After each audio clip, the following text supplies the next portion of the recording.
Movies about action, vengeance, courage, racism, honesty, romance, comedy, genocide, friendship, family, unity, war crimes. What more could you possibly want? You better not miss this movie.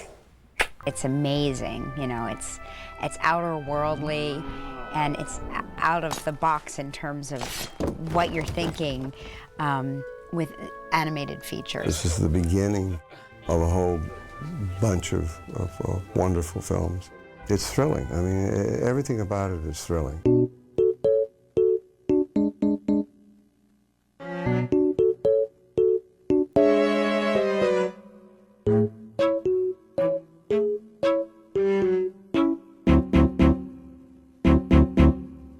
guys remember Delgo?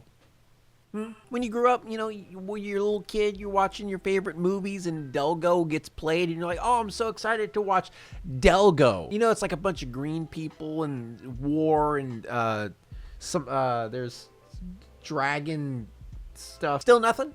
No? Doesn't ring a bell? Well, that could be because this movie is considered to be the biggest flop in cinema history ever. I think there was another weird movie that actually beat it out semi-recently, but it held the title for quite a long time. And you want to know what's so annoying about reviewing this movie?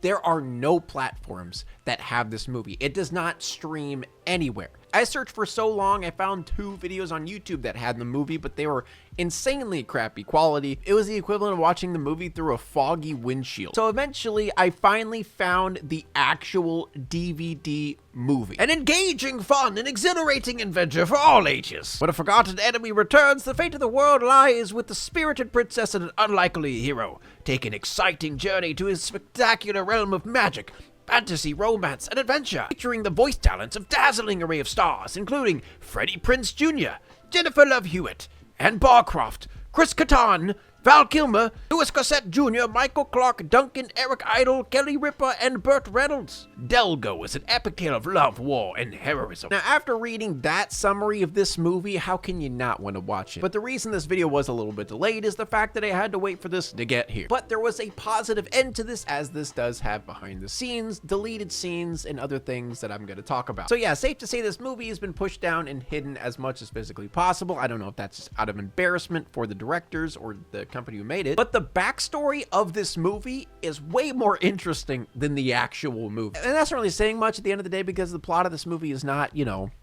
the best. But before we talk about that, there's a lot of people in the world that have bad habits, including me. You know, I have a good amount of bad habits that I'm trying to correct. And there are so many different methods and ways to try to break these said bad habits, but a lot of times they just tend to not work. But what if I told you there's a better way to break a bad habit? I'm of course talking about Fume. Now, I've been sponsored by Fume in the past and I've seen a lot of people talk about how much they love it. But the whole concept behind Fume is taking the bad out of the bad habit instead of just completely erasing the habit itself. Because let's be honest, not everything in a bad habit is necessarily bad. Fume is an innovative, award-nominated device that does just that. Instead of electronics, Fume is completely natural. And instead of vapor, Fume uses flavored air. And instead of harmful chemicals, it uses all natural flavors. Your Fume comes with an adjustable airflow, and it is designed with movable parts for those people who like fidgeting on things, which, I mean, let's be real, most of us enjoy a little bit of a fidget. And it comes in multiple different flavors. My favorite, the one I'm using right now, is mint, and they just came out with a new flavor that's called Sparkling Grapefruit. And if I were to describe this, it really just feels refreshing. It's just like a breath of fresh air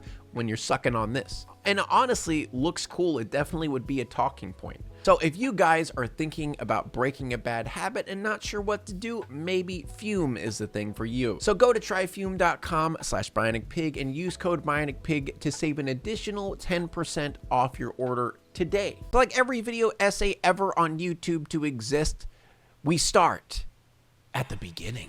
An animator named Mark Adler fantasized about making a CGI animated film outside of the constricting confines of Hollywood, a completely independent type project, not having to deal with those strict rules and that studio structure, and having that pure integrity with it. It's safe to say that he was a nonconformist, a hipster, if you will. And he wanted to keep his artistic integrity, and he considered this to be his magnum opus. Fathom Studios began development on Delgo in 1999. Animation work began in 2001. Yes, this movie took a long time to make. This movie was produced by Fathom alongside Electric Eye Entertainment Corporation.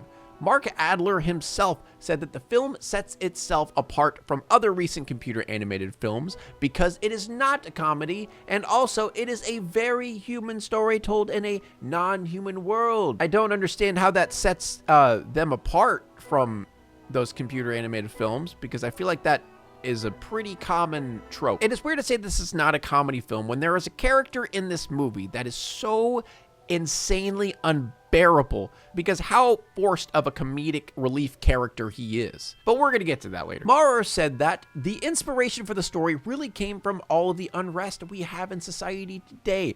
Prejudice, discrimination, hate crimes, violence, all of those terrible things. We wanted to tell a story where our heroes overcame these things personally and facilitated change among entire people. And I'll be honest, this movie definitely does cover all of those topics, but I cannot think of another movie that has talked about these topics in the most black and white surface level way. There's no nuance to it. It's just straight up, oh, these people are racist.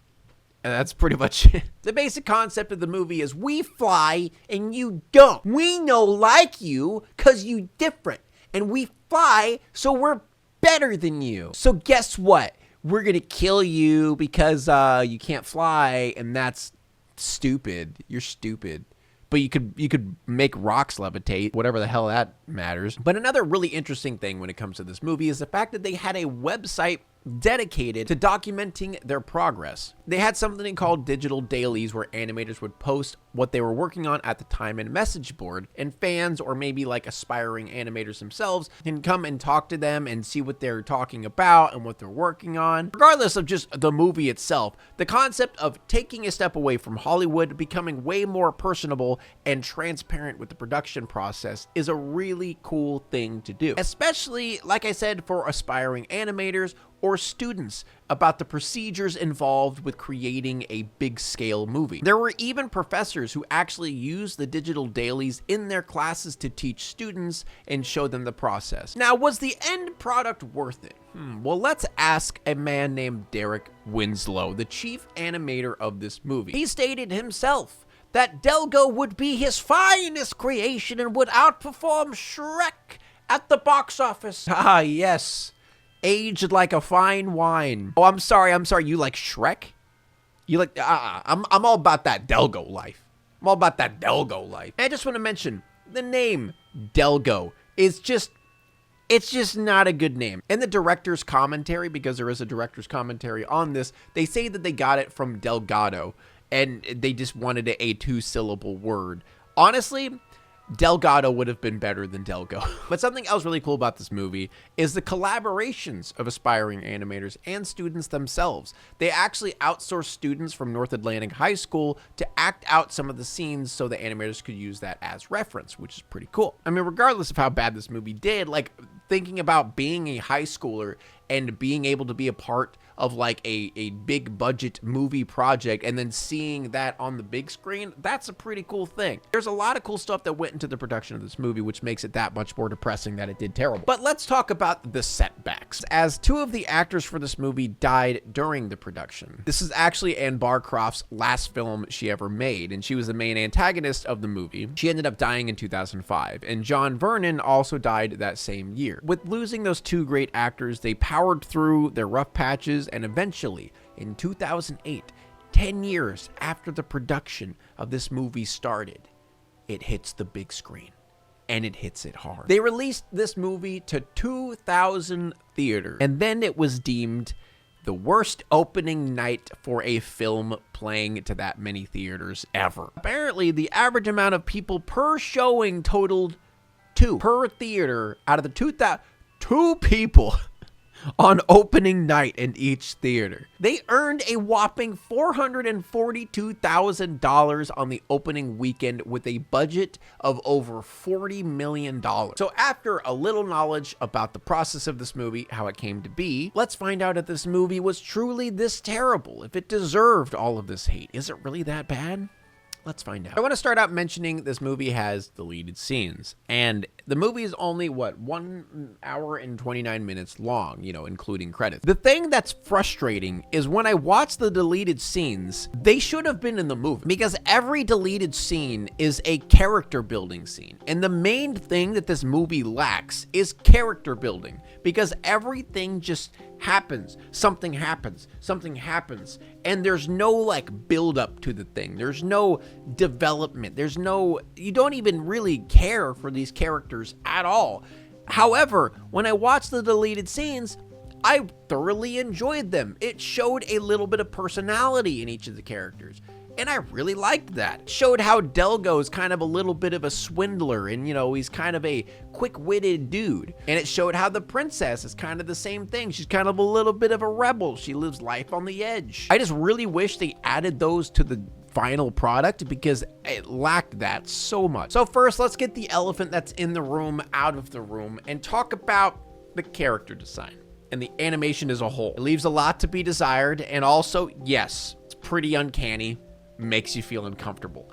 Now, it is a CG animated movie, which obviously that tends to lead to uncanny valleys, but every single character just looks like Voldemort, and then Voldemort with wings. And I know a lot of people are probably going to mention this just looks like Avatar, right? Because at the end of the day, they're basically just a watered down version of the Na'vi. Honestly, every character in this movie just feels like a watered down version of a better character in a different movie. But this movie starts out with a world that is barren. The Norrens were struggling to find a place to settle. The Norrens are the ones, with the wings. They find a village of Genoa, full of the Lochni, and they lived peacefully together. They met up, they had a treaty, everything was happy, everything was perfect, and that was it. That's the movie. Up until they decided to genocide all of the Lochni. So Sedessa is, this bitch over here who decides to just kill all of the Lochni for not really any reason except she's racist. She's just a racist bitch. And she screams at the top of her lungs,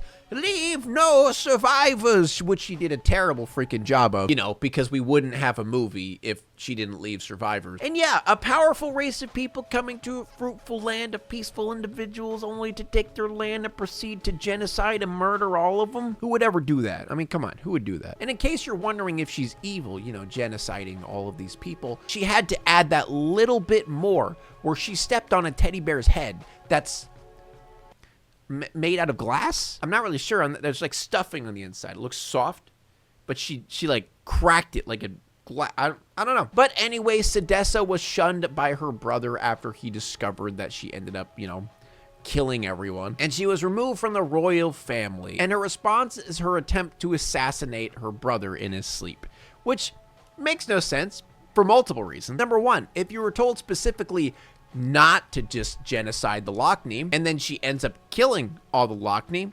wouldn't you think it'd be a good idea to just imprison her? Also, why does she kill his wife first? That is a low blow, dude. Just kill the person you're trying to kill. She would have gotten away with it. She would have been able to kill her brother and then move on. But no, she had to go off and try to kill his wife first. But anyway, she gets her wings cut off and was exiled into the barren land. And then we get slapped with that 15 years later. And obviously, the evil Sedessa is alive because why not? And now she controls an army of ogres, so that's cool. Obviously, Sedessa and her new band of misfits are planning on killing her brother and taking over the kingdom. I don't really know why.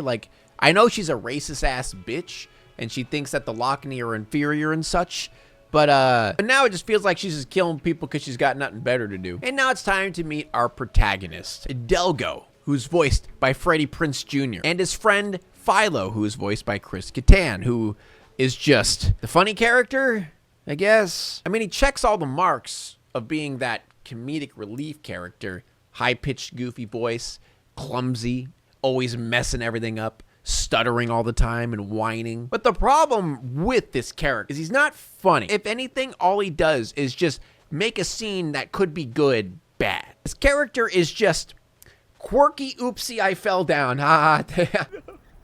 He's gone. He's gone forever.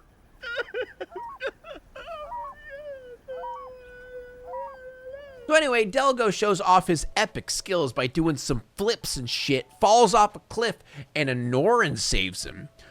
What? And it's a girl who's the princess of the Norrens. Damn, I wonder if they're going to have a relationship where they both want to be together, but since they're of different races, where both races hate each other, it causes a fissure in their relationship, but at the same time, their bond will show everyone else that they can get along if they just spend some time to get to know each other. And then we get some police brutality. Oh yeah, also Philo does his little comedic relief portion because he lights a tree on fire. Is so funny. Fire? Oh, that fire! The one there, this one with the flames. Yeah. Oh, well, you see, there was all of a sudden, I don't know what it was, and then what fire are you talking? So this whole situation of a Norren saving a Lockney is an issue because they have a border treaty in place, and since the princess broke this treaty by saving Delgo's life, this will be the catalyst to an all-out war, which is very, very silly. So the princess goes home and daddy's like, why did you do that? You need to stay home and be a good princess. She's like, Dad, I want to see the world. He was in trouble. I just wanted to be a good person, Dad. So then we meet Delgo's master, Elder Marley, voiced by the great Michael Duncan. And this character is there to kind of show a little bit of Delgo's character so we can understand how he works a little bit. Because their race is all about peace and tranquility and using their mind juices to float around rocks and stuff. Because Marley is this wise elder who's kind. He's caring. He uses peace and tranquility in his mind to tell a rock to do his bidding. And Delgo's all like, nah, bro, watch this drive. Let's go golfing. Let's go golfing. That's what I'm talking about, where it's pretty black and white and like on the surface. Because Marley's like, peace, harmony, we must never harm one another. Delgo's like, I want to go kill those Norrens. I'm angry. I want to go kill them. That's the differences between those two. After Elder Marley, who seems to be like kind of the leader, it doesn't make sense because he went through this whole spiel of talking about peace, harmony. We need to learn to accept each other and, forgive. And in the next scene, the Lockney just go and attack the Norrens out of nowhere. And this was all caused just by that one situation of Delgo getting knocked on the ground by those two soldiers. And this obviously causes war, naturally. And another thing I want to mention about this movie that's not too bad is the world building. One thing I will give it, it's very unique. Honestly, it reminds me weirdly of No Man's Sky Aliens. Like a lot of the animals and creatures in this are very unique looking and strange, and some of them are pretty cool. So Delgo meets up with this Princess Kyla again, and I just want to mention, I have no clue how or why they accidentally meet up because, they have like this border treaty, and it seems like they should be far away, but Kyla's just chilling out in front of his house, it looks like, looking for something? I don't know. It's kind of confusing. We find out that Kyla is searching for her mother's brooch that she ended up dropping, and Delgo tells her that he will find it for her if she meets him tomorrow at the same spot. A little bit of romance going on, a little bit cutesy little romance. So we go back to Sedessa, and apparently the colonel for the Norren has a little crush on Sedessa, and he's being kind of like a little spy and trying to push them into a war. And Sedessa's in a mansion. She's in like a castle. Where did she find that? I don't know. I have no idea. I guess ogres have a castle. I don't know. And we also have Bogardus, who is a gambling addict. And because of his gambling addiction, this leads to a really bad situation. Because Bogardus was the only one who was completely against doing a war, and he had just as much authority as the colonel. So the colonel decided to use his gambling addiction against him. And that ended up getting him in trouble with the king, and then the king ends up locking him up. But the colonel basically has all the reins now to start a war. Don't gamble, kids. You might start a war. So in order to cause more of a disturbance, the colonel decides to go over to the Lockney's place and just knock down some rocks. That's pretty much all he did. He didn't like destroy any buildings or he literally just knocked down some rocks. And I guess that was enough to push the people over the edge. So Kyla ends up meeting up with Delgo and then, do a little bit more flirting, more cutesy fruitsy stuff. And then they do that classic thing where they're leaning in for a kiss and then they're interrupted by a random thing that happens. And it's confusing because he talks about how his parents died, you know, during the genocide of Sedessa. And he even says, you know, it's in the past, you know, the elders took me in and everything's okay. Talking about how she's so annoyed that her dad is so stuck in his ways and all this different stuff. And she just says if everyone just learns how to get along and just moves on from this and then builds together. And then he just gets angry out of nowhere. My folks died when I was young. Oh, I'm so sorry. It's all right. One of the elders took me in.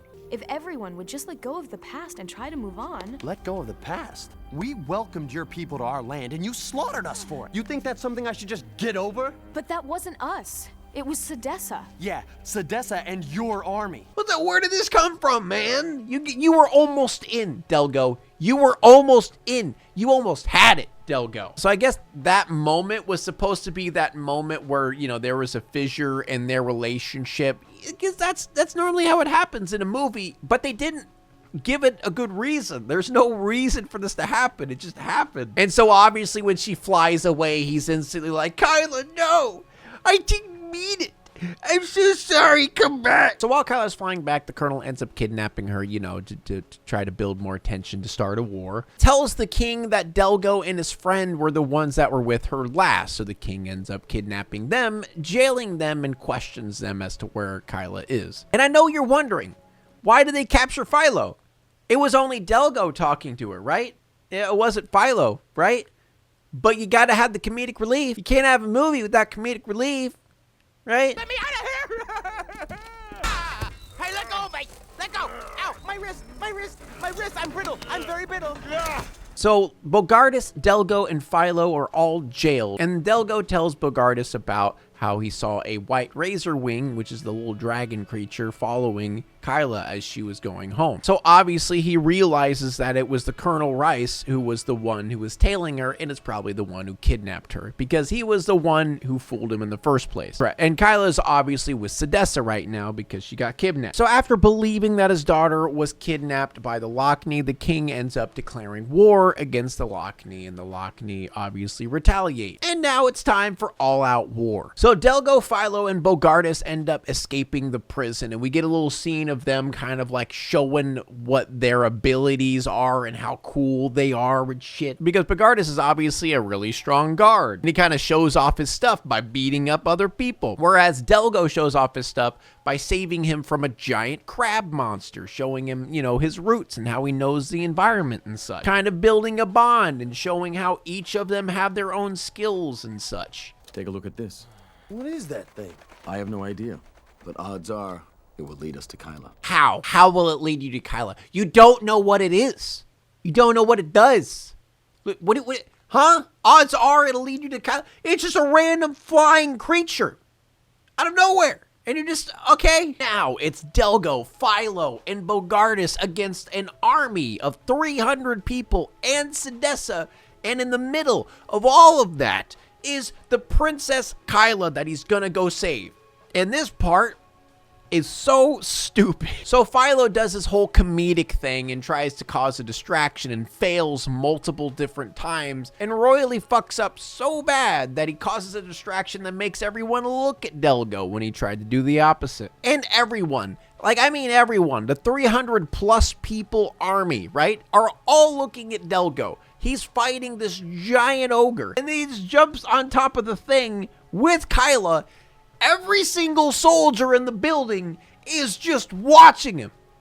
No one's attacking him. No one's trying to stop him. There's one dude who's like an ogre doctor that tries to stop him, and everyone else just stares in awe. They literally have so much time that they could just stand there in each other's embrace and stare longingly into each other's eyes, while there is 300 soldiers who are supposed to be stopping them and killing them, just looking. And then this Dr. Ogre creature or whatever gets in his little flying mobile thingy and he becomes a mini boss.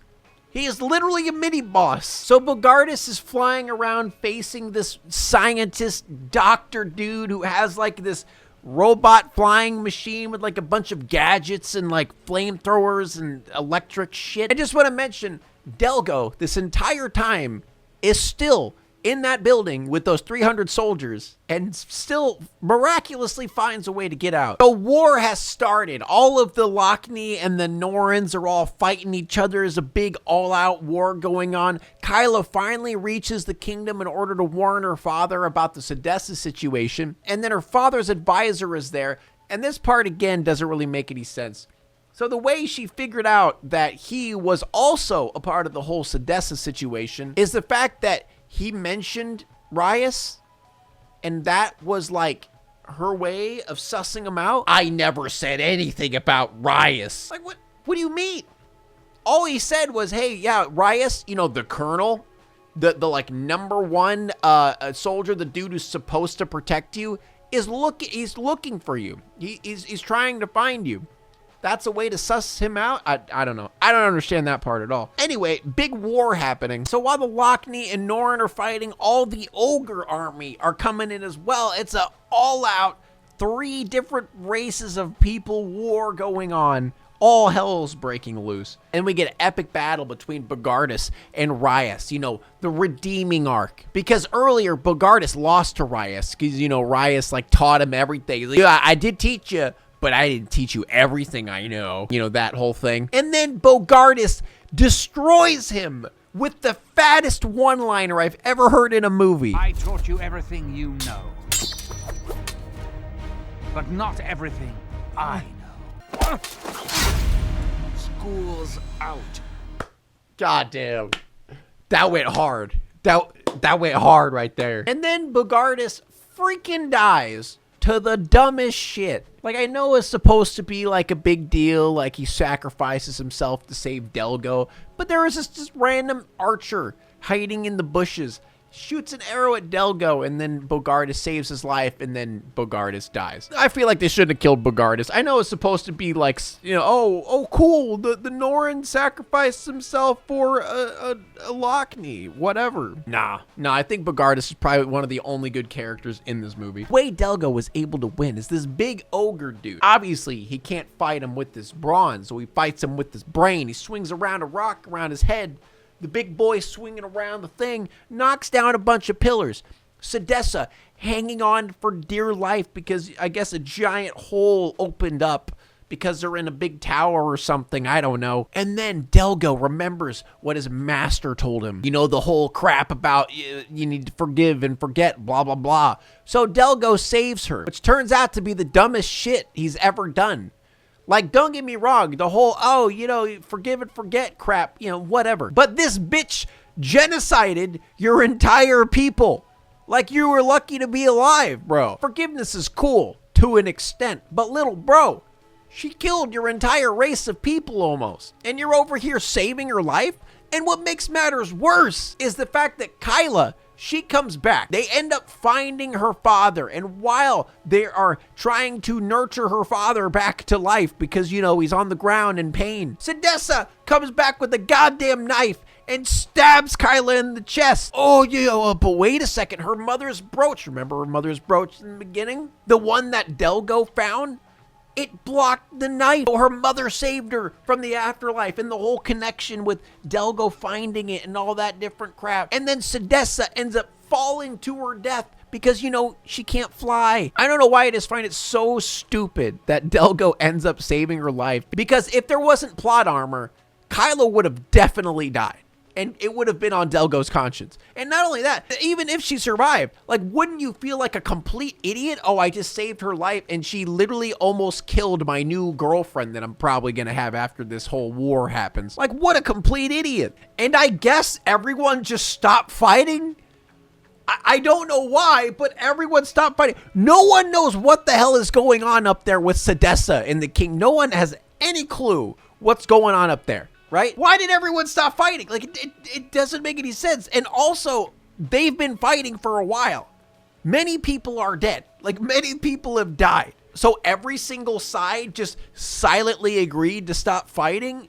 And now they're all cheering? Whatever. I don't freaking know. And also in the end, Philo, the clumsy oaf, you know, the goofy, funny guy, the one that is just absolutely hilarious. He ends up saving Delgo's life by making a pixel perfect shot with this slingshot. You know, the thing in the beginning where he kept fucking up. and he blocks a spear thrown by Reyes because I guess Reyes didn't die, which is really annoying.